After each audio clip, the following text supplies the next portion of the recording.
Good morning everyone. আজি মই morning আপোনালোকক এজোপা গছ দেখুৱাইছো স্ক্ৰিনত চাওক মন্দি গছজোপা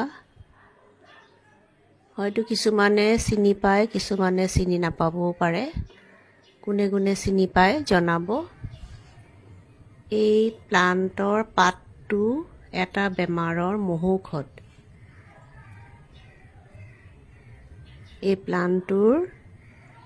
নাম হৈছে ইনসুলিন